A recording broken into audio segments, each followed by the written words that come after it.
Yes, ਇਸ programme ਦੇ ਵਿੱਚ ਇਹਦਾ ਆਊਟਪੁੱਟ ਆਪਾਂ ਚੈੱਕ ਕੀਤਾ। ਆਊਟਪੁੱਟ ਇਹਦਾ ਆਇਆ ਸੀ ਭਵਦੀਪ ਸਿੰਘ। ਉਹਦੇ ਨਾਲ ਹੀ ਸੇਮ ਲਾਈਨ 'ਚ ਏ, ਫਿਰ ਬੀ, ਫਿਰ ਸੀ, ਇਸ ਤਰ੍ਹਾਂ ਆ ਗਿਆ ਨਾ ਆਊਟਪੁੱਟ।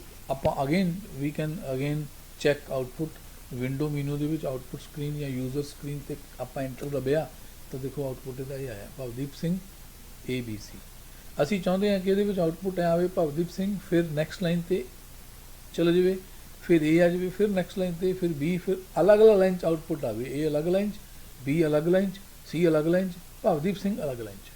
ਤਾਂ ਫਿਰ ਆਪਾਂ ਕੀ ਕਰਾਂਗੇ, ਜਿਹੜਾ ਆ ਭਵਦੀਪ ਸਿੰਘ ਲਿਖਿਆ ਆ, ਇਹ ਤੋਂ ਬਾਅਦ ਅਸੀਂ ਕਹਾਂਗੇ ਕੰਪਿਊਟਰ ਨੂੰ ਵੀ ਇਸ ਤੋਂ ਬਾਅਦ ਨਿਊ ਲਾਈਨ 'ਤੇ ਆ ਜਾ। ਨਿਊ ਲਾਈਨ 'ਤੇ ਆਉਣ ਵਾਸਤੇ ਇੱਕ ਸਪੈਸ਼ਲ ਕੋਡ ਹੈ, ਉਹਨੂੰ ਆਪਾਂ ਲਿਖਣਾ ਹੈ \n।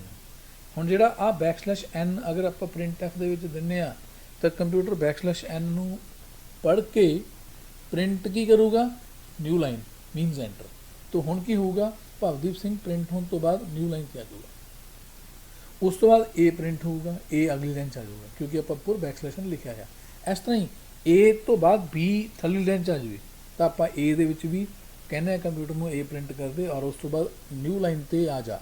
ਨਿਊ ਲਾਈਨ ਦਾ ਇੱਥੇ ਵੀ ਆਪਾਂ ਕੋਡ ਸੇਮ ਉਹੀ ਯੂਜ਼ ਕਰ ਸਕਦੇ ਹਾਂ। ਇੱਦਾਂ ਹੀ ਆਪਾਂ B ਵਿੱਚ ਵੀ ਯੂਜ਼ ਕਰ ਲਈਏ ਤਾਂ ਕਿ ਇਸ ਤੋਂ ਬਾਅਦ ਨੈਕਸਟ ਲਾਈਨ 'ਤੇ ਆ ਜਾਵੇ \n। ਇੱਦਾਂ ਹੀ ਆਪਾਂ C ਵਿੱਚ ਵੀ \n ਯੂਜ਼ ਕਰ ਲੈਣਾ ਕਿ C ਪ੍ਰਿੰਟ ਹੋਣ ਤੋਂ ਬਾਅਦ ਕਰਸਰ ਨੈਕਸਟ ਲਾਈਨ 'ਤੇ ਆ ਜਾਵੇ।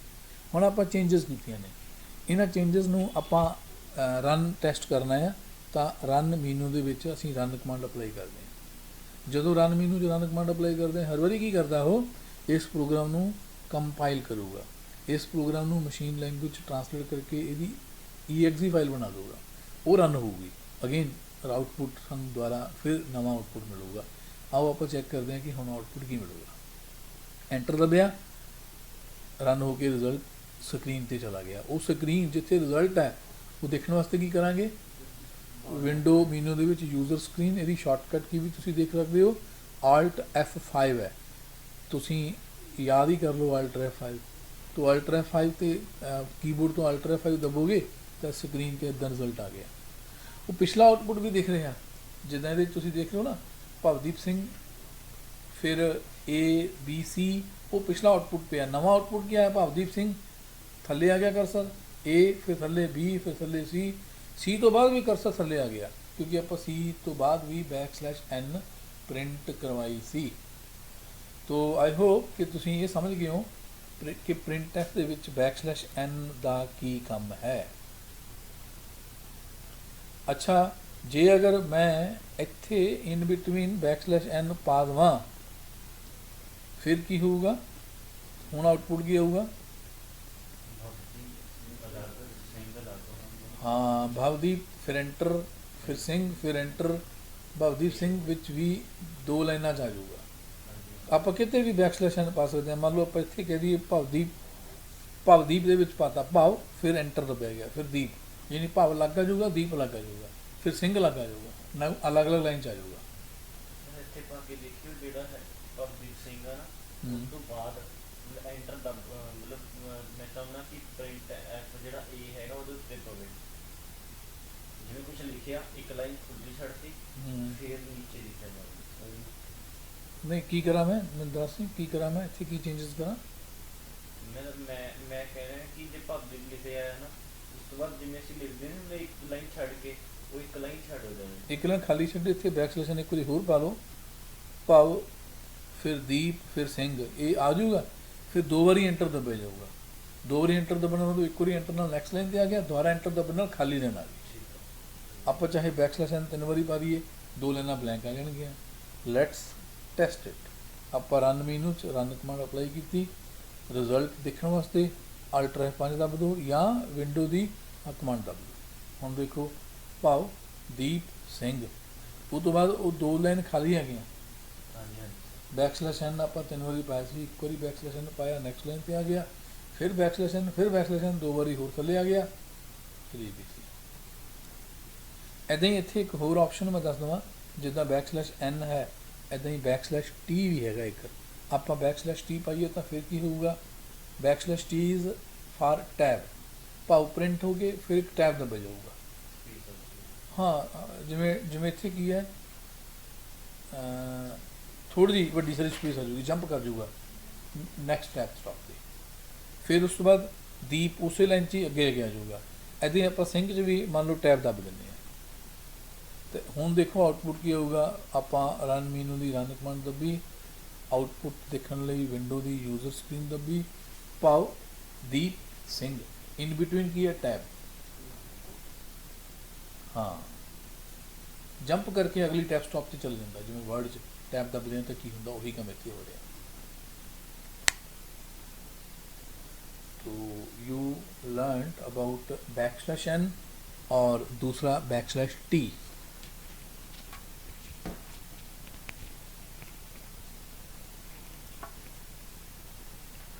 Press any key to return to program. ਹੁਣ ਦੂਸਰੀ ਇਹ ਗੱਲ ਦੱਸਣ ਦੀ ਲੋੜ ਹੈ, ਜਿਵੇਂ ਤੁਸੀਂ ਇੱਥੇ ਨਾ A ਲਿਖਤਾ, A ਦੀ ਵੈਲਿਊ ਨਹੀਂ ਪ੍ਰਿੰਟ ਹੋਈ, A ਐਜ਼ ਸੱਚ ਪ੍ਰਿੰਟ ਹੋ ਗਿਆ। ਅਸੀਂ ਚਾਹੁੰਦੇ ਹਾਂ ਕਿ A ਨਾ ਪ੍ਰਿੰਟ ਹੋਵੇ, A ਦੇ ਅੰਦਰ ਸਟੋਰ ਡਾਟਾ 12 ਹੈ, ਜੋ ਵੀ A ਦੀ ਵੈਲਿਊ ਉਹ ਪ੍ਰਿੰਟ ਹੋਵੇ। ਫਿਰ ਆਪਾਂ ਇੱਥੇ ਕਿਵੇਂ ਲਿਖੀਏ ਦੱਸਾਂ।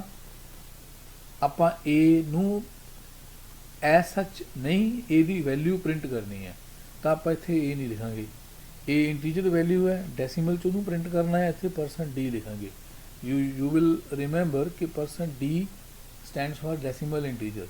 ਹੁਣ ਜੇ ਆਪਾਂ printf ਦੇ ਵਿੱਚ %d ਪਾਤਾ, ਜਿਵੇਂ \n ਦਾ ਮਤਲਬ ਹੈ ਨਿਊ ਲਾਈਨ, \n ਦੀ ਵੈਲਿਊ ਉਹਨੇ ਕੀ ਕਰਨੀ ਹੈ, ਨਿਊ ਲਾਈਨ ਬਣਾ ਕੇ ਪ੍ਰਿੰਟ ਕਰ ਦੇਣੀ ਹੈ, ਨੈਕਸਟ ਲਾਈਨ 'ਤੇ ਆ ਜਾਣਾ। ਇੱਦਾਂ ਹੀ %d ਦਾ ਮਤਲਬ ਹੈ ਕੋਈ ਵੇਰੀਏਬਲ, ਅਤੇ ਜਿਹੜਾ ਵੇਰੀਏਬਲ ਆਪਾਂ ਪਿੱਛੇ ਦੇਵਾਂਗੇ, ਜੇ ਆਪਾਂ ਆਪਣੇ printf ਦੇ ਵਿੱਚ %d ਲਿਖਿਆ ਹੋਇਆ ਕੌਮਿਆਂ ਦੇ ਅੰਦਰ ਕਿਤੇ, ਤਾਂ ਫਿਰ ਆਪਾਂ ਨੂੰ ਜ਼ਰੂਰੀ ਇਹ ਵੀ ਹੈ ਕਿ ਕੌਮਾ ਪਾ ਕੇ ਇੱਥੇ ਵੈਲਿਊ ਵੇਰੀਏਬਲ ਵੀ ਦਿਓ। ਮੰਨ ਲਓ ਆਪਾਂ A ਪਾ ਦਈਏ, ਤਾਂ ਹੁਣ ਕੀ ਹੋਊਗਾ, ਜਿਹੜਾ ਆ ਵੇਰੀਏਬਲ A ਹੈ ਇਹਦੀ ਵੈਲਿਊ ਨੂੰ ਕੰਪਿਊਟਰ ਕਿੱਥੇ ਪ੍ਰਿੰਟ ਕਰੂਗਾ, %d ਦੀ ਜਗ੍ਹਾ 'ਤੇ। %d ਨੂੰ ਰਿਪਲੇਸ ਕਰ ਦਊਗਾ। %d ਦੀ ਜਗ੍ਹਾ 'ਤੇ ਕੀ ਪ੍ਰਿੰਟ ਕਰੂਗਾ, ਆਪਾਂ ਨੂੰ %d ਦੀ ਥਾਂ 'ਤੇ ਪ੍ਰਿੰਟ ਕਰਨ ਵਾਸਤੇ ਪਿੱਛੇ ਵੇਰੀਏਬਲ ਦਾ ਵੀ ਨਾਮ ਦੱਸਣਾ ਪਊਗਾ। ਤਾਂ ਹੁਣ A ਦੀ ਵੈਲਿਊ 12 ਹੈ, ਉਹ printf %d ਦੀ ਜਗ੍ਹਾ 'ਤੇ 12 ਆ ਜਾਊਗਾ। ਮੇਰੀ ਗੱਲ ਸਮਝੇ ਕਿ ਨਹੀਂ। ਫਿਰ ਇੱਕ ਵਾਰੀ ਹੋਰ ਯੂਜ਼ ਕਰਦਾ ਮੈਂ, ਆਪਾਂ ਆ B ਕੱਢ ਦੇਣੀ ਹੈ, B ਪ੍ਰਿੰਟ ਕਰਨੀ ਹੈ, ਤਾਂ ਆਪਾਂ B ਨਹੀਂ ਲਿਖਣੀ ਹੈਗੀ, ਆਪਾਂ %d ਲਿਖਣਾ ਹੈ। ਹੁਣ %d ਲਿਖਣ ਤੋਂ ਬਾਅਦ ਇੱਥੇ ਕੌਮਾ ਪਿੱਛੇ ਹੈ ਕਿ B ਦੇ ਦੇਣਾ ਹੈ, ਤਾਂ ਕੰਪਿਊਟਰ ਕੀ ਕਰੂਗਾ, B ਦੀ ਵੈਲਿਊ %d ਦੀ ਥਾਂ 'ਤੇ ਛਾਪ ਦਊਗਾ। ਅਗੇਨ ਮੈਂ ਨੀਚੇ ਵੀ ਯੂਜ਼ ਕਰਦਾ, C ਨੂੰ ਕੱਟ ਕੇ ਇਹਦੀ ਜਗ੍ਹਾ 'ਤੇ %d ਲਿਖ ਦੂੰਗਾ, ਔਰ C ਮੈਂ ਕੌਮਾ 'ਚ ਪਿੱਛੇ ਪਾ ਦੂੰਗਾ। ਹੁਣ ਤੁਸੀਂ ਰਨ ਕਰਕੇ ਦੇਖਿਓ ਤੁਹਾਨੂੰ ਆਊਟਪੁੱਟ ਕੀ ਮਿਲੂਗਾ। ਆਪਾਂ ਰਨ ਕਰਕੇ ਦੇਖ ਲੈਂਦੇ ਹਾਂ। ਰਨ ਮੀਨੂ ਦੀ ਰਨ ਕਮਾਂਡ ਦੱਬੀ, ਆਊਟਪੁੱਟ ਦੇਖਣ ਵਾਸਤੇ ਵਿੰਡੋ ਦੀ ਯੂਜ਼ਰ ਸਕਰੀਨ ਦੱਬੀ। ਦੇਖੋ ਉਹ ਉੱਪਰਲੇ ਆਊਟਪੁੱਟ ਉੱਪਰ ਪਏ ਨੇ, ਸਭ ਤੋਂ ਲਾਸਟ 'ਤੇ ਦੇਖੋ, ਸਭ ਤੋਂ ਲਾਸਟ 'ਤੇ 26, 14, 12 ਉਹਦੇ ਉੱਪਰ ਚੱਲਦੇ ਆ, ਭਾਵ ਫਿਰ ਟੈਬ ਦੀਪ, ਫਿਰ ਟੈਬ ਸਿੰਘ ਪ੍ਰਿੰਟ ਹੋਇਆ। ਉਸ ਤੋਂ ਬਾਅਦ ਨੈਕਸਟ ਲਾਈਨ 'ਤੇ ਆ ਗਏ, ਫਿਰ ਨੈਕਸਟ ਲਾਈਨ 'ਤੇ ਆ ਗਏ, ਫਿਰ ਨੈਕਸਟ ਲਾਈਨ 'ਤੇ ਆ ਗਏ, ਫਿਰ 12, ਫਿਰ 14, ਫਿਰ 26। 12 ਕੀ ਹੈ A ਦੀ ਵੈਲਿਊ, 14 ਕੀ ਹੈ B ਦੀ ਵੈਲਿਊ, 26 ਕੀ ਹੈ C ਦੀ ਵੈਲਿਊ। ਤਾਂ ਤੁਸੀਂ ਇੱਥੇ ਇਹ ਸਿੱਖ ਲਓਗੇ ਜਾਂ ਸਿੱਖ ਲਿਆ ਕਿ ਜੇ ਆਪਾਂ ਵੇਰੀਏਬਲ ਦੀ ਵੈਲਿਊ ਸਬਸਟੀਟਿਊਟ ਕਰਵਾਉਣੀ ਹੈ ਤਾਂ ਆਪਾਂ %d ਲਿਖਾਂਗੇ। %d printf 'ਚ ਲਿਖ ਲਿਆ ਕੌਮਿਆਂ ਦੇ ਅੰਦਰ, ਔਰ printf ਦੇ ਵਿੱਚ ਕੌਮੇ ਬੰਦ ਕਰਕੇ ਕੌਮਾ ਲਗਾ ਕੇ ਉਹ ਵੇਰੀਏਬਲ ਦੇਣਾ ਜਿਹੜਾ %d ਦੀ ਥਾਂ 'ਤੇ ਪ੍ਰਿੰਟ ਹੋਵੇ, ਜਿਹਦੀ ਵੈਲਿਊ %d ਦੀ ਥਾਂ 'ਤੇ ਪ੍ਰਿੰਟ ਹੋਵੇ। ਆਪਾਂ ਇੱਥੇ ਕੌਮਿਆਂ ਵਿੱਚ ਕੁਝ ਹੋਰ ਚੀਜ਼, ਮੰਨ ਲਓ ਆਪਾਂ ਇਹ ਲਿਖ ਦਿੰਦੇ ਹਾਂ A = ਤਾਂ A ਯਾਨੀ ਹੁਣ ਕੀ ਕਰੂਗਾ ਕੰਪਿਊਟਰ, ਪਹਿਲਾਂ ਤਾਂ A ਐਸ ਸੱਚ ਜਿਵੇਂ ਲਿਖਤਾ ਹੀ ਪ੍ਰਿੰਟ ਕਰ ਦਊਗਾ, ਇੱਥੇ ਸਬਸਟੀਟਿਊਸ਼ਨ ਨਹੀਂ ਹੈ। ਉਸ ਤੋਂ ਬਾਅਦ %d ਦੀ ਥਾਂ 'ਤੇ A ਦੀ ਵੈਲਿਊ ਪ੍ਰਿੰਟ ਹੋ ਜੂਗੀ, ਫਿਰ ਨਿਊ ਲਾਈਨ। ਹੁਣ ਜਿਹੜਾ ਆਊਟਪੁੱਟ ਆ ਉਹ ਕੀ ਆ ਜੂਗਾ, A = 12। ਇੱਦਾਂ ਇੱਥੇ ਮੈਂ ਲਿਖ ਦਿੰਦਾ B = ਇੱਥੇ ਮੈਂ ਲਿਖ ਦਿੰਦਾ C = ਆਊਟਪੁੱਟ ਥੋੜ੍ਹਾ ਜਚੂਗਾ। ਅਤੇ ਹੁਣ ਜੇ ਆਪਾਂ ਆਊਟਪੁੱਟ ਰਨ ਕਰਕੇ ਦੇਖੀਏ, ਰਨ 'ਚ ਜਾ ਕੇ ਰਨ ਕਮਾਂਡ ਦੱਬੀ, ਔਰ ਵਿੰਡੋ ਜਾ ਕੇ ਯੂਜ਼ਰ ਸਕਰੀਨ ਕਮਾਂਡ ਦੱਬੀ, ਦੇਖੋ ਪਿਛਲਾ ਆਊਟਪੁੱਟ ਉੱਪਰ ਚੜੀ ਆ ਰਿਹਾ, ਸਭ ਤੋਂ ਲਾਸਟ 'ਤੇ ਪ੍ਰਿੰਟ ਹੋਇਆ ਆ, ਭਾਵ ਫਿਰ ਦੀਪ, ਫਿਰ ਸਿੰਘ, ਫਿਰ A = 12, B = 14, C = 26। You get this output। ਅਗਰ ਤੁਸੀਂ ਇਸ ਇੰਨੇ ਟੌਪਿਕ ਦੇ ਵਿੱਚ ਕੁਝ ਪੁੱਛਣਾ ਚਾਹੋ ਤਾਂ ਜ਼ਰੂਰ ਪੁੱਛ ਸਕਦੇ ਹੋ। ਅਵਦੀਪ ਸਮਝ ਲੱਗੀ?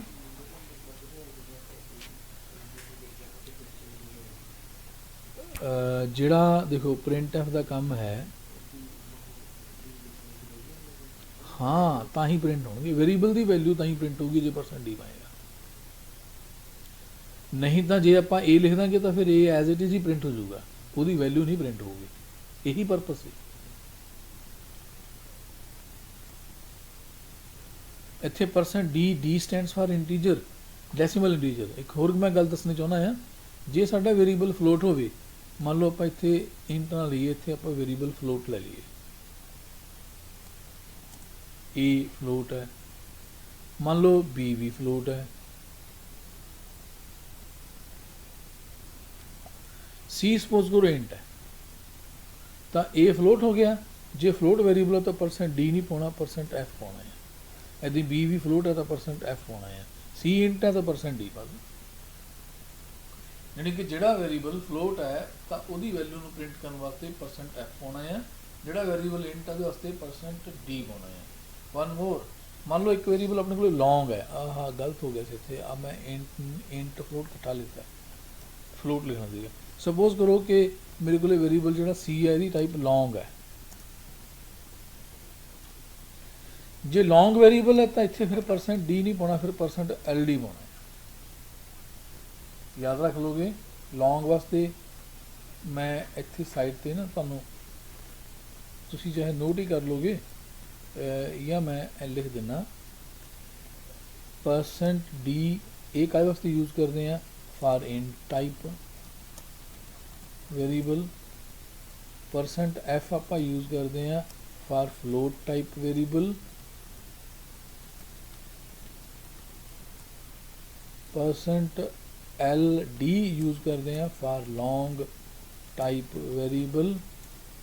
एक होर है %u, ये आप यूज़ करते हैं for unsigned int type variable. एक अपने पहला ये भी पढ़िया सी, अनसाइंड इंटीजर वेरीएबल भी होंगे ने। अनसाइंड इंट वास्ते जिनी जे वेरीएबल की टाइप अनसाइंड इंट है तो वी यूज़ ਇੱਥੇ ਸਪੋਜ਼ ਕਰੋ c ਦੀ ਟਾਈਪ ਅਨਸਾਈਨਡ ਇੰਟ ਹੈ ਤਾਂ ਆਪਾਂ ਪ੍ਰਿੰਟ ਵਿੱਚ %u ਲਗਾਉਂਦੇ ਹਾਂ।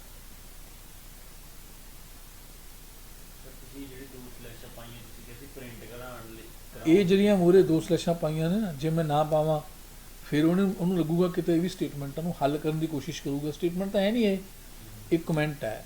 ਇਹਦਾ ਮਤਲਬ ਹੈ ਵੀ ਕੰਪਿਊਟਰ ਇਹਨੂੰ ਪੜ੍ਹੇ ਨਾ, ਇਹ ਸਿਰਫ ਮੈਂ ਆਪਣੇ ਜਾਂ ਤੁਹਾਡੇ ਵਾਸਤੇ ਲਿਖੀ ਹੈ, ਕੰਪਿਊਟਰ ਵਾਸਤੇ ਨਹੀਂ ਲਿਖੀ। ਅਨਸਾਈਨਡ ਇੰਟੀਜਰ ਇਹ ਵੀ ਇੱਕ ਡਾਟਾ ਟਾਈਪ ਸੀ, ਆਪਾਂ ਕੀਤੀ ਸੀ, ਤੁਸੀਂ ਉਦੋਂ ਆਏ ਸੀ ਜਾਂ ਨਹੀਂ, ਆਈ ਡੋਂਟ ਰਿਮੈਂਬਰ। ਕਿਤੇ ਫਿਰ ਜ਼ਰੂਰਤ ਪਊਗੀ ਆਪਾਂ ਉਦੋਂ ਵਰਤ ਲਵਾਂਗੇ। ਸਰ ਐਵੇਂ ਹੋ ਸਕਦਾ ਵਾ ਕਿ ਜਿਵੇਂ C ਫਾਰਮੂਲਾ ਨਾ ਸਾਡਾ ਰਿਜ਼ਲਟ, ਉਹਨੂੰ ਵੀ ਫਲੋਟ 'ਚ ਲੈ ਲਿਆ, A ਨੂੰ ਵੀ ਫਲੋਟ 'ਚ ਲੈ ਲਿਆ, B ਨੂੰ ਵੀ ਲੈ ਲਿਆ। ਹਾਂ ਇੱਦਾਂ ਹੋ ਸਕਦਾ। ਮਤਲਬ ਮੈਂ ਕਹਿਣਾ ਚਾਹੁੰਦਾ ਕਿ A ਆਪਣਾ ਹੋ ਗਿਆ ਇੰਟ ਵਿੱਚ, ਤੇ ਮਤਲਬ ਇੰਟ ਤੇ ਫਲੋਟ ਪਲੱਸ ਹੋ ਸਕਦੇ, ਮੈਂ ਕਹਿਣਾ ਚਾਹੁੰਦਾ ਹੋ ਸਕਦੀ ਹੈ, ਕੋਈ ਗੱਲ ਨਹੀਂ ਹੈਗੀ। ਜੇ ਆਪਾਂ ਇੰਟ ਐਂਡ ਫਲੋਟ ਨੂੰ ਪਲੱਸ ਕਰਾਂਗੇ ਰਿਜ਼ਲਟ ਫਲੋਟ 'ਚ ਆ ਜਾਊਗਾ। ਅੱਗੋਂ ਫਿਰ ਉਹ ਜਿਹੜਾ ਰਿਜ਼ਲਟ ਹੈ ਉਹ ਜੇ ਆਪਾਂ ਸਟੋਰ ਕਰਨ ਵਾਸਤੇ ਫਲੋਟ ਵੇਰੀਏਬਲ ਲਵਾਂਗੇ ਤਾਂ ਫਿਰ ਜਿਵੇਂ ਰਿਜ਼ਲਟ ਹੈ ਉਵੇਂ ਸਹੀ ਫਲੋਟ ਵੇਰੀਏਬਲ ਸਟੋਰ ਹੋ ਜਾਊਗਾ। ਜੇ ਸਾਡਾ ਸਟੋਰ ਕਰਨ ਵਾਸਤੇ ਡੈਸਟੀਨੇਸ਼ਨ ਵੇਰੀਏਬਲ ਇੰਟੀਜਰ ਟਾਈਪ ਦਾ ਆ ਤਾਂ ਫਿਰ ਉਹਦੇ ਜਿਹੜੇ ਪੁਆਇੰਟ ਵਾਲੇ ਪਾਰਟ ਨੇ ਕੱਟੇ ਜਾਣਗੇ। ਉਹ ਇਕੱਲੇ ਇੰਟੀਜਰ ਪਾਰਟ ਨੂੰ, ਯਾਨੀ ਉਹਦੇ ਰੁਪਈਆਂ ਨੂੰ ਸਟੋਰ ਕਰ ਦਊਗਾ, ਪੈਸੇ ਛੱਡ ਦਊਗਾ। ਇਹ ਗੱਲ ਕਲੀਅਰ ਹੋਈ। ਹੁਣ ਇਸ ਪ੍ਰੋਗਰਾਮ ਦੇ ਵਿੱਚ ਨਾ ਆਪਾਂ ਦੋ ਰਕਮਾਂ ਲੈ ਲਈਆਂ। ਇਹਨਾਂ ਦੀ ਰਕਮ ਕੀ ਹੋਈ? ਦੋ ਰਕਮਾਂ ਲਈਆਂ A ਔਰ B, ਉਹਨਾਂ ਨੂੰ ਸਮ ਕਰਵਾ ਕੇ ਉਹਨਾਂ ਦਾ ਜਿਹੜਾ ਐਡੀਸ਼ਨ ਜਾਂ ਸਮ ਪ੍ਰਿੰਟ ਕਰਵਾ ਲਿਆ। ਵੈਲਿਊਜ਼ A ਦੇ ਵਿੱਚ ਆਪਾਂ ਪਾਤੀਆਂ ਆਪਣੇ ਕੋਲੋਂ 12 ਪਾਤੀ, 14 ਪਾਤੀ। ਇੱਕ ਚੀਜ਼ ਹੋਰ ਦੱਸਣ ਲੱਗਿਆ, scanf। ਜੇ ਅਗਰ ਮੈਂ ਇੱਥੇ ਆਹ ਲਾਈਨ ਕੱਟ ਦੇਵਾਂ, ਇਹਦੀ ਜਗ੍ਹਾ 'ਤੇ ਮੈਂ ਐਵੇਂ ਲਿਖਾਂ scanf %f and A, ਆਹ ਲਾਈਨ ਦਾ ਮਤਲਬ ਇਹ ਹੋਇਆ ਕਿ ਕੰਪਿਊਟਰ ਮੇਰੇ ਤੋਂ ਇੱਕ ਫਲੋਟ ਵੈਲਿਊ ਪੁੱਛੇ। scanf ਦਾ ਕੰਮ ਹੈਗਾ ਜਿਵੇਂ printf ਦਾ ਕੰਮ ਹੈ, ਸਾਨੂੰ ਰਿਜ਼ਲਟ ਦੇ ਦੇਵੇ, ਸਾਨੂੰ ਸਕਰੀਨ 'ਤੇ ਰਿਜ਼ਲਟ ਦਿਖਾ ਦੇਵੇ। ਉਹਦਾ ਕੰਮ ਹੈ ਆਊਟਪੁੱਟ ਦੇਣਾ, ਸਾਨੂੰ ਦਿਖਾਉਣਾ। scanf ਦਾ ਕੰਮ ਉਸ ਤੋਂ ਆਪੋਜ਼ਿਟ ਹੈ। ਇਹਦਾ ਕੰਮ ਹੈ ਉਹ ਵੈਲਿਊ ਕੀਬੋਰਡ ਤੋਂ ਸਾਨੂੰ ਪੁੱਛੂਗਾ ਵੀ ਇੱਕ ਫਲੋਟ ਵੈਲਿਊ ਦਿਓ ਜੀ। ਆਪਾਂ ਫਲੋਟ ਵੈਲਿਊ ਜੇ ਦੇਵਾਂਗੇ ਤਾਂ ਅੱਗੇ ਚੱਲੂਗਾ, ਜੇ ਨਹੀਂ ਦੇਵਾਂਗੇ ਯੂਜ਼ਰ ਸਕਰੀਨ ਤੇ ਰੁਕ ਜਾਊਗਾ। ਮੈਂ ਤੁਹਾਨੂੰ ਕਰਕੇ ਦਿਖਾਉਂਦਾ ਹੁਣੀ। ਇਹਨੂੰ ਜਦੋਂ ਪੜੂਗਾ ਤਾਂ ਉਹ ਏ ਦੀ ਵੈਲਿਊ ਪੁੱਛੂਗਾ ਸੈੱਟ ਤੋਂ। ਆਪਾਂ ਕੋਈ ਵੈਲਿਊ ਦਿੱਤੀ, ਮੰਨ ਲਓ 17 ਲਿਖੀ, 19 ਲਿਖੀ, ਐਨੀ ਵੈਲਿਊ ਵੀ ਵਿਲ ਸਪਲਾਈ। ਜਿਹੜੀ ਵੈਲਿਊ ਆਪਾਂ ਦੇਵਾਂਗੇ ਉਹ ਏ 'ਚ ਸਟੋਰ ਹੋ ਜਾਊਗੀ। ਪਹਿਲੇ ਨਾਲੋਂ ਹੁਣ ਦੇ 'ਚ ਫਰਕ ਕੀ ਪਿਆ, ਪਹਿਲਾਂ ਉਹਨੇ ਏ ਦੀ ਵੈਲਿਊ 12 ਫਿਕਸ ਮੰਨ ਲਈ ਸੀ, ਹੁਣ ਇਹਦੀ ਵੈਲਿਊ ਨੂੰ ਜਦੋਂ ਯੂਜ਼ਰ ਰਨ ਕਰੂਗਾ ਉਦੋਂ ਯੂਜ਼ਰ ਨੂੰ ਕਹੂਗਾ ਭਰੋ ਆਪਣੇ ਆਪ। ਇਸ ਤਰ੍ਹਾਂ ਹੀ ਆਪਾਂ ਬੀ ਵਾਸਤੇ ਵੀ ਕਰ ਦਿੰਦੇ ਹਾਂ। ਬੀ ਦੀ ਵੈਲਿਊ ਵੀ 14 ਨਾ ਮੰਨੇ, ਮੈਂ ਇੱਥੇ ਇਹ ਲਿਖ ਦਿੰਦਾ scanf %f ਇੱਥੇ ਐਂਡ ਬੀ ਕਹਿ ਦਿੰਦਾ। ਹੁਣ ਤੁਹਾਨੂੰ ਮੈਂ ਰਨ ਕਰਕੇ ਦਿਖਾਉਣਾ ਇਹਦਾ ਆਊਟਪੁੱਟ ਕੀ ਆਊਗਾ। ਜਦੋਂ scanf ਨੂੰ ਕੰਪਿਊਟਰ ਐਗਜ਼ੀਕਿਊਸ਼ਨ ਯਾਨੀ ਜਦੋਂ scanf ਤੇ ਪਹੁੰਚੂਗਾ ਉਦੋਂ ਯੂਜ਼ਰ ਸਕਰੀਨ ਤੇ ਕਰਸਰ ਰੁਕ ਜਾਊਗਾ। ਆਪਾਂ ਨੂੰ ਪਤਾ ਕਿ ਆਪਾਂ scanf ਯੂਜ਼ ਕੀਤੀ ਹੈ ਤਾਂ ਆਪਾਂ ਕੀ ਕਰਾਂਗੇ, ਦੇਖਿਓ ਰਨ ਮੀਨੂ 'ਚ ਰਨ ਕਮਾਂਡ ਦੱਬੀ, ਸਕਰੀਨ ਤੇ ਕਰਸਰ ਰੁਕ ਗਿਆ। ਇੱਥੇ ਉਹ ਕੀ ਕਰ ਰਿਹਾ, scanf ਨੂੰ ਉਹਨੇ ਐਗਜ਼ੀਕਿਊਟ ਕੀਤਾ ਤਾਂ ਉਹ ਆਪਣੇ ਤੋਂ ਵੈਲਿਊ ਮੰਗ ਰਿਹਾ। ਆਪਾਂ ਕੋਈ ਵੈਲਿਊ ਦੇ ਸਕਦੇ ਹਾਂ। ਹੁਣ ਇੱਥੇ ਜੇ ਵੈਲਿਊ ਦੇਵਾਂਗੇ ਤਾਂ ਅੱਗੇ ਚੱਲੂਗਾ, ਜੇ ਵੈਲਿਊ ਨਹੀਂ ਦੇਵਾਂਗੇ ਤਾਂ ਇੱਥੇ ਰੁਕਿਆ ਰਹੂਗਾ। ਇਹ ਹੋ ਗਈ ਜਿਵੇਂ ਬਸ ਜਾਮ ਲੱਗ ਗਿਆ ਵੀ ਇੱਥੇ ਮੈਂ ਖੜ ਗਿਆ, ਵੈਲਿਊ ਦਿਓ ਤਾਂ ਮੈਂ ਚੱਲੂਗਾ। ਯਾਨੀ ਜਦੋਂ scanf ਨੂੰ ਕੰਪਿਊਟਰ ਐਗਜ਼ੀਕਿਊਟ ਕਰਦਾ ਆ ਤਾਂ ਉਹ ਜਿੱਦ ਫੜ ਲੈਂਦਾ ਕਿ ਮੈਨੂੰ ਵੈਲਿਊ ਦਿਓ। ਹੁਣ ਆਪਾਂ ਜਿਹੜੀ ਵੈਲਿਊ ਫਿਲ ਕਰਾਂਗੇ ਉਹਨੂੰ ਕੰਪਿਊਟਰ ਸਟੋਰ ਕਿੱਥੇ ਕਰੂਗਾ, ਏ 'ਚ। ਕਿਉਂਕਿ ਮੈਂ scanf 'ਚ ਲਿਖਿਆ ਹੋਇਆ %f ਲਿਖ ਕੇ ਪਿੱਛੇ ਮੈਂ ਕਹਤਾ %a, ਇਹਦਾ ਮਤਲਬ ਕਿ ਏ ਦੇ ਵਿੱਚ ਉਹ ਵੈਲਿਊ ਜਾਵੇ। ਮੈਂ ਇੱਥੇ ਵੈਲਿਊ ਦੇਣ ਲੱਗਿਆ ਕੋਈ, ਪਹਿਲਾਂ ਤਾਂ ਸੀਗੀ 12 ਏ ਦੀ ਵੈਲਿਊ, ਹੁਣ ਮੈਂ ਲਿਖ ਦਿੰਦਾ 14.8। ਐਂਟਰ ਦਬੂੰਗਾ ਤਾਂ ਇਹ ਵੈਲਿਊ ਸਟੋਰ ਕਿੱਥੇ ਹੋਊਗੀ, ਅਗੇਨ ਏ 'ਚ, ਕਿਉਂਕਿ scanf ਦੇ ਵਿੱਚ ਮੈਂ ਪਿੱਛੇ ਵੇਰੀਏਬਲ ਦਾ ਨਾਮ ਦਿੱਤਾ ਹੈ ਏ। ਐਂਟਰ ਦੱਬਿਆ, ਅਗੇਨ ਰੁਕ ਗਿਆ। ਹੁਣ ਕਿਉਂ ਰੁਕਿਆ, ਉਹ scanf ਦੁਬਾਰਾ ਆ ਗਿਆ, ਉਹ ਬੀ ਦੀ ਵੈਲਿਊ ਵੀ ਮੰਗ ਰਿਹਾ। ਬੀ ਦੀ ਵੈਲਿਊ ਮੰਨ ਲਓ ਮੈਂ ਲਿਖ ਦਿੰਦਾ 20.2 ਜਾਂ 20.9 ਕੁਛ ਵੀ ਦੇਖੀ। ਐਂਟਰ ਦਬ ਦੂੰਗਾ ਤਾਂ ਇਹ ਵੈਲਿਊ ਬੀ ਸਟੋਰ ਹੋ ਜੂਗੀ। ਫਿਰ ਉਸ ਤੋਂ ਬਾਅਦ ਉਹ ਕੀ ਕਰੂਗਾ, ਅੱਗੇ ਉਹਨੂੰ ਹੁਣ scanf ਕਿਤੇ ਨਹੀਂ ਹੈਗੀ, ਹੁਣ ਆਪੇ ਕੰਮ ਕਰੂਗਾ, ਰੁਕੂਗਾ ਨਹੀਂ। ਹੁਣ ਅੱਗੇ ਕੰਮ ਕੀ ਕਰੂਗਾ, ਏ ਔਰ ਬੀ ਇਹਨਾਂ ਨੂੰ ਪਲੱਸ ਕਰਕੇ ਰਿਜ਼ਲਟ ਲੈ ਜਾਊਗਾ ਸੀ 'ਚ। ਤੁਹਾਨੂੰ ਯਾਦ ਹੈ ਪ੍ਰੋਗਰਾਮ ਵਿੱਚ ਮੈਂ ਸੀ ਵੇਰੀਏਬਲ ਦੀ ਟਾਈਪ ਲਈ ਸੀਗੀ ਲੌਂਗ ਇੰਟੀਜਰ ਹੀ ਹੈ, ਉਹ 'ਚ ਡੈਸੀਮਲ ਪੁਆਇੰਟ ਨਹੀਂ ਜਾਣੇ ਹੈਗੇ, ਇਕੱਲੇ ਰੁਪਈਏ ਜਾਣੇ ਆ। ਇਹਦਾ ਜੋੜ ਤਾਂ ਆ ਜਾਊਗਾ 20 and 14 34 ਪਲੱਸ 35.7 ਆ ਜਾਊਗਾ। तो ਹੁਣ ਜਿਹੜਾ ਇਹਦਾ ਸਮ ਆ ਗਿਆ 35.7, ਜਦੋਂ ਉਹਨੂੰ ਸੀ ਸਟੋਰ ਕਰੂਗਾ ਤਾਂ ਉੱਥੇ ਕੱਲਾ 35 ਚੱਲ ਜਾਊਗਾ, ਕਿਉਂਕਿ 0.7 ਆਪਾਂ ਲੌਂਗ ਵੇਰੀਏਬਲ ਸਟੋਰ ਨਹੀਂ ਕਰ ਸਕਦੇ। ਲੌਂਗ ਵੇਰੀਏਬਲ ਵੀ ਇੰਟੀਜਰ ਹੀ ਹੈ, ਤਾਂ ਲੌਂਗ ਵੇਰੀਏਬਲ ਸੀ ਜਿਹੜਾ ਆਪਾਂ ਲਿਆ ਹੈ ਉਹਦੇ ਵਿੱਚ ਓਨਲੀ 35 ਚਲੇ ਜਾਊਗਾ। ਤੇ ਆਪਾਂ ਸੀ ਦੀ ਵੈਲਿਊ ਪ੍ਰਿੰਟ ਵੀ ਕਰਾਈ ਹੋਈ ਹੈ ਤਾਂ ਆਪਾਂ ਨੂੰ 35 ਆਊਟਪੁੱਟ ਮਿਲਣਾ ਚਾਹੀਦਾ ਆ। ਆਪਾਂ ਕੋਈ ਪਹਿਲਾਂ ਐਂਟਰ ਦਬਾ ਕੇ ਸਟੋਰ ਕਰੀਏ, ਐਂਟਰ ਕੀਤਾ, ਸਟੋਰ ਹੋ ਗਿਆ। ਹੁਣ ਰਿਜ਼ਲਟ ਆ ਗਿਆ, ਲੇਕਿਨ ਆਪਾਂ ਨੂੰ ਰਿਜ਼ਲਟ ਦਿਖ ਨਹੀਂ ਰਿਹਾ। ਰਿਜ਼ਲਟ ਦੇਖਣ ਵਾਸਤੇ ਆਪਾਂ ਨੂੰ ਵਿੰਡੋ ਮੀਨੂ ਦੇ ਵਿੱਚ ਯੂਜ਼ਰ ਸਕਰੀਨ ਕਮਾਂਡ ਚਲਾ ਕੇ ਦੇਖੀਏ। ਉਹ ਦੇਖੋ ਸੀ ਦੀ ਵੈਲਿਊ ਕਿੰਨੀ ਆ ਗਈ, 35 ਜੋੜ ਆ ਗਿਆ। ਤੋ ਇਹਦਾ ਤੇ ਪਹਿਲੇ ਪ੍ਰੋਗਰਾਮ ਦਾ ਫਰਕ ਕੀ ਪਿਆ, ਪਹਿਲੇ ਵਾਲੇ ਪ੍ਰੋਗਰਾਮ ਵਿੱਚ ਏ ਦੀ ਵੈਲਿਊ ਉਹਨੂੰ ਆਪਾਂ ਪਹਿਲਾਂ 10 ਤੀ ਕਿ 12 ਆ, ਬੀ ਦੀ ਵੈਲਿਊ ਆਪਾਂ 10 ਤੀ ਕਿ 14 ਆ, ਉਹ 12 14 ਜੋੜ 26 ਜਿੰਨਾ ਜੋੜਾ ਉਹਨੂੰ ਆ ਜਾਂਦਾ। ਹੁਣ ਵਾਲੇ ਪ੍ਰੋਗਰਾਮ 'ਚ ਹੈ ਕਿ ਏ ਦੀ ਵੈਲਿਊ ਵੀ ਉਹ ਸਾਨੂੰ ਪੁੱਛੂਗਾ ਕਿੰਨੀ ਹੈ, ਬੀ ਦੀ ਵੈਲਿਊ ਵੀ ਉਹ ਸਾਨੂੰ ਪੁੱਛੂਗਾ ਕਿੰਨੀ ਹੈ। ਫਿਰ ਜਿੰਨੀ ਆਪਾਂ ਏ ਤੇ ਬੀ ਦੀ ਵੈਲਿਊ ਫਿਲ ਕੀਤੀ ਉਹਨਾਂ ਦਾ ਜੋੜ ਕਰਕੇ ਰਿਜ਼ਲਟ ਨੂੰ ਪ੍ਰਿੰਟ ਕਰੂਗਾ। ਬਟ ਰਿਜ਼ਲਟ ਜਿਹੜਾ ਪ੍ਰਿੰਟ ਹੋਊਗਾ ਉਹ ਪੁਆਇੰਟਸ 'ਚ ਨਹੀਂ ਆਊਗਾ। ਕਾਰਨ ਹੈ ਕਿ ਅਸੀਂ ਵੇਰੀਏਬਲ ਸੀ ਹੈ ਉਹ ਲੌਂਗ ਇੰਟੀਜਰ ਲਿਆ ਹੈ। ਜੇ ਆਪਾਂ ਇੱਥੇ ਵੀ ਵੇਰੀਏਬਲ ਫਲੋਟ ਲੈ ਲਈਏ ਔਰ ਜੇ ਫਲੋਟ ਲਈਏ ਤਾਂ ਫਿਰ ਇੱਥੇ ਆਪਾਂ ਨੂੰ %LD ਦੀ ਜਗ੍ਹਾ ਤੇ %F ਪਾਉਣਾ ਪਊਗਾ, ਇਹ ਸਹੀ ਪਾਉਣਾ ਪਊਗਾ। ਤੇ ਹੁਣ ਆਪਾਂ ਨੂੰ ਰਿਜ਼ਲਟ ਪੁਆਇੰਟਾਂ ਦੇ ਵਿੱਚ ਜਿੰਨਾ ਸਹੀ ਆਉਣਾ ਉਹਨਾਂ ਆ ਜਾਊਗਾ। ਅਗਰ ਅਸੀਂ ਚਾਹੀਏ ਇੱਕ ਵਾਰੀ ਫਿਰ ਚਲਾ ਕੇ ਦੇਖ ਲੈਂਦੇ ਹਾਂ। ਰਨ ਮੀਨੂ 'ਚ ਰਨ ਕਮਾਂਡ ਅਪਲਾਈ ਕੀਤੀ, ਉਹਨੇ ਫਿਰ ਹੁਣ ਇੱਥੇ ਕਿਉਂ ਖੜ ਗਿਆ, ਨਹੀਂ ਉਹ scanf ਨੂੰ ਐਗਜ਼ੀਕਿਊਟ ਕਰਨ ਲੱਗਿਆ ਏ ਦੀ ਵੈਲਿਊ ਪੁੱਛ ਰਿਹਾ, ਯਾਨੀ ਉਹ ਸਾਨੂੰ ਕਹਿੰਦਾ ਵੀ ਇਹ ਵੈਲਿਊ ਭਰੋ, ਪੁੱਛ ਨਹੀਂ ਕਹਿ ਨਹੀਂ ਰਿਹਾ, ਚੁੱਪ ਕਰਕੇ ਹਟ ਗਿਆ ਅੱਗੇ। ਇਹ ਹੁਣ ਸਾਨੂੰ ਪਤਾ ਕਿ ਅਸੀਂ ਪ੍ਰੋਗਰਾਮ ਵਿੱਚ scanf ਯੂਜ਼ ਕੀਤੀ ਹੋਈ ਹੈ, ਇਸ ਕਰਕੇ ਉਹ ए ਦੀ ਵੈਲਿਊ ਪੁੱਛ ਰਿਹਾ, ਆਪਾਂ ਲਿਖ ਦਿੰਦੇ ਆ 8.9, ਐਨੀ ਵੈਲਿਊ ਵੀ ਕੈਨ ਸਪਲਾਈ। ਹੁਣ ਬੀ ਦੀ ਵੈਲਿਊ ਪੁੱਛੂਗਾ, ਆਪਾਂ ਲਿਖ ਦਿੰਦੇ ਆ 10.2, ਐਂਟਰ ਦਬਿਆ, ਰਿਜ਼ਲਟ ਆ ਗਿਆ। ਪਰ ਆਪਾਂ ਨੂੰ ਰਿਜ਼ਲਟ ਨਹੀਂ ਦਿਖ ਰਿਹਾ, ਆਪਾਂ ਵਾਪਸ ਆਪਣੀ ਸਕਰੀਨ ਤੇ ਆ ਗਏ, ਆਪਣੇ ਪ੍ਰੋਗਰਾਮ 'ਚ ਆ ਗਏ। ਹੁਣ ਆਪਣੀ ਸਕਰੀਨ ਤੇ ਜਾਣ ਲਈ ਵਿੰਡੋ ਮੀਨੂ ਦੀ ਯੂਜ਼ਰ ਸਕਰੀਨ ਕਮਾਂਡ ਦੱਬੀ, ਆਓ ਦੇਖੋ ਜੀ ਰਿਜ਼ਲਟ ਕੀ ਆ ਗਿਆ। 8.9 10.2 ਇਹਦਾ ਜੋੜ ਅਸੀਂ ਕੱਢਾਂਗੇ ਤਾਂ ਸਾਡਾ ਆਣਾ ਸੀਗਾ 19.1, ਲੇਕਿਨ ਉੱਥੇ ਰਿਜ਼ਲਟ ਆਇਆ 19.099998। ਇਹ ਨੀਅਰ ਅਬਾਊਟ 19.1 ਦਾ ਹੀ ਹੈ। ਮੈਂ ਇਹ ਪਹਿਲਾਂ ਗੱਲ ਦੱਸੀ ਹੋਈ ਹੈ ਵੀ ਫਲੋਟ ਵੇਰੀਏਬਲਸ ਨੂੰ, ਫਲੋਟ ਵੈਲਿਊਜ਼ ਨੂੰ ਉਹ ਨੀਅਰ ਬਾਈ ਜਾਂ ਅਪਰੋਕਸੀਮੇਟਲੀ ਸਟੋਰ ਕਰਦਾ ਆ। ਅਪਰੋਕਸੀਮੇਟਲੀ ਦਾ ਮਤਲਬ ਗਲਤ ਨਹੀਂ ਸਟੋਰ ਕਰਦਾ, ਨੀਅਰ ਬਾਈ ਸਟੋਰ ਕਰਦਾ। ਕਈ ਵਾਰੀ ਰਿਜ਼ਲਟ ਇੱਦਾਂ ਦਾ ਆ ਜਾਂਦਾ 19.1 ਦੀ ਜਗ੍ਹਾ ਤੇ 19.099 ਆ ਗਿਆ। This is very much equal to 19.1।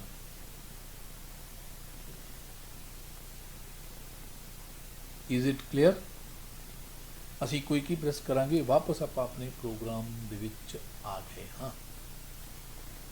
ਤੋ ਇੱਕ ਚੀਜ਼ ਇੱਥੇ ਹੋਰ ਬਹੁਤ ਜ਼ਰੂਰੀ ਸੀ ਦੱਸਣ ਵਾਲੀ, ਜਦੋਂ ਆਪਾਂ ਸਕੈਨਐਫ ਯੂਜ਼ ਕਰਦੇ ਹਾਂ, ਜੇ ਆਪਾਂ ਉਹਦੇ ਉੱਤੇ ਪ੍ਰਿੰਟਐਫ ਇੱਦਾਂ ਯੂਜ਼ ਕਰ ਲਈਏ ਤਾਂ ਹੋਰ ਬਹੁਤ ਵਧੀਆ ਲੱਗ ਜਾਊਗਾ ਪ੍ਰੋਗਰਾਮ। ਇੱਥੇ ਕਹਿੰਦੇ ਨੇ enter a value for, enter a value ਬਸ ਇਹ ਕਹਿ ਦਿੰਦੇ ਆ।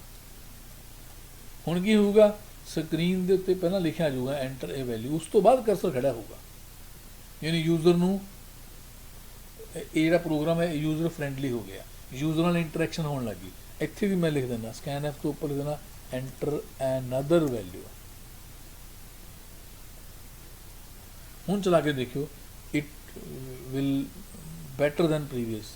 ਰਨ 'ਚ ਜਾ ਕੇ ਰਨ ਕਮਾਂਡ ਦਿਓ, ਸਕਰੀਨ ਤੇ ਕਰਸਰ ਕੀ ਲਿਖਿਆ ਹੈ, ਐਂਟਰ ਏ ਵੈਲਿਊ, ਹੈ ਨਾ।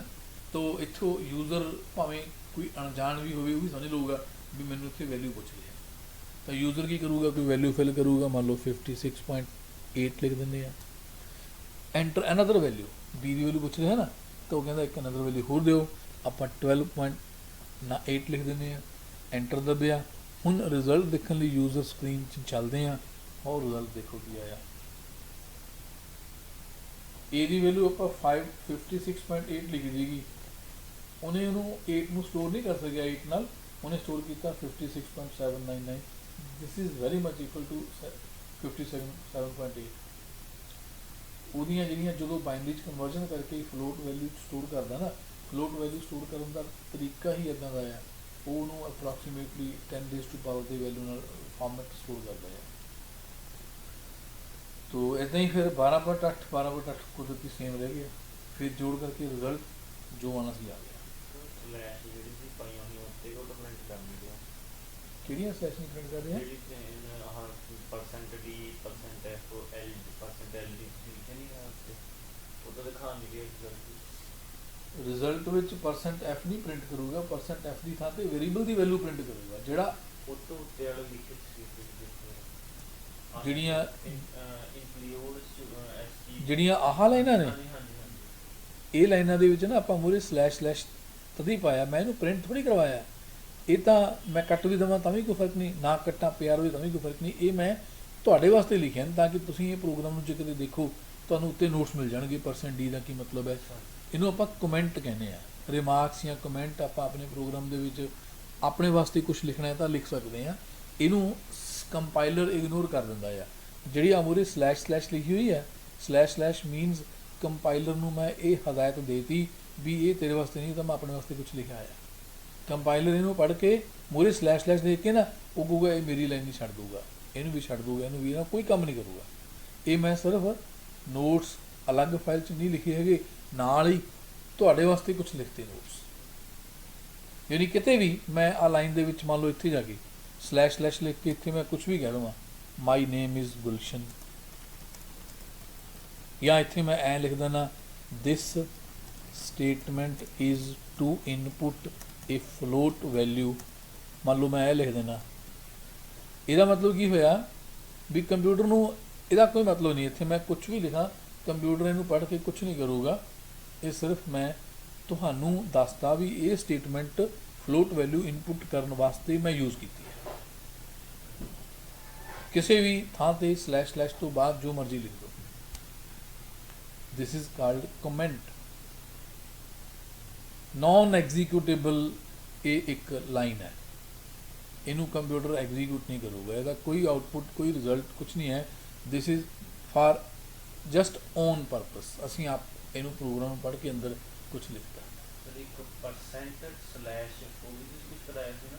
ਹਾਂ, ਇੱਕ ਦਿਨ ਮੈਂ ਤੁਹਾਨੂੰ ਇਹ ਕਰਾਈ ਸੀ। ਆ ਜਿਵੇਂ ਇੱਥੇ ਮੈਂ ਬਾਰ-ਬਾਰ ਸਲੈਸ਼ਾਂ ਯੂਜ਼ ਕੀਤੀਆਂ ਨਾ, ਇਹਦੀ ਜਗ੍ਹਾ ਤੇ ਇੱਕ ਤਰੀਕਾ ਇਹ ਵੀ ਆ, ਇਹ ਇੱਦਾਂ ਇੱਥੇ ਮੈਂ ਕੀ ਯੂਜ਼ ਕੀਤਾ, ਸਲੈਸ਼ ਸਟਾਰ। ਇੱਥੋਂ ਤੋਂ ਲੱਗ ਕੇ ਸਾਰੀਆਂ ਜਿੱਥੇ ਤੱਕ ਮੈਂ ਦੁਬਾਰਾ ਦੀ ਸਟਾਰ ਸਲੈਸ਼ ਨਹੀਂ ਯੂਜ਼ ਕਰਦਾ, ਤਾਂ ਹੁਣ ਇੱਥੇ ਆਪਾਂ ਨੂੰ ਬਾਰ-ਬਾਰ ਲਿਖਣ ਦੀ ਲੋੜ ਨਹੀਂ ਹੈ। ਇਹਨੂੰ ਆਪਾਂ ਕਹਿੰਦੇ ਆ ਮਲਟੀ ਲਾਈਨ ਕਮੈਂਟ। ਵੀ ਜਿਹੜੀ ਤਾਂ ਸੀਗੀ ਬੈਕ ਸਲੈਸ਼ ਸਲੈਸ਼ ਦੋ ਵਾਰੀ ਯੂਜ਼ ਕਰਦੇ ਆ, ਉਹ ਹੈ ਸਿੰਗਲ ਲਾਈਨ। ਸਲੈਸ਼ ਤੋਂ ਬਾਅਦ ਉਹ ਲਾਈਨ ਜਿੰਨੀ ਮਰਜ਼ੀ ਲਿਖ ਲਓ, ਉਹਨੂੰ ਕੰਪਿਊਟਰ ਪਿੱਛੋਂ ਇਗਨੋਰ ਕਰ ਦਊਗਾ, but that is single line comment. ਇਹਨੂੰ ਆਪਾਂ ਕਹਿੰਦੇ ਆ ਮਲਟੀ ਲਾਈਨ ਕਮੈਂਟ। ਹੁਣ ਸਲੈਸ਼ ਸਟਾਰ ਤੋਂ ਲੈ ਕੇ ਸਟਾਰ ਸਲੈਸ਼ ਤੱਕ ਇਨ ਬਿਟਵੀਨ ਇੱਥੇ ਜੋ ਵੀ ਲਿਖੋਗੇ, all these lines are non-executable or say comments। ये सारियां comments ही ने। अपना प्रोग्राम ਉਹਨੂੰ ਛੱਡ ਕੇ ਬਾਕੀ ਦਾ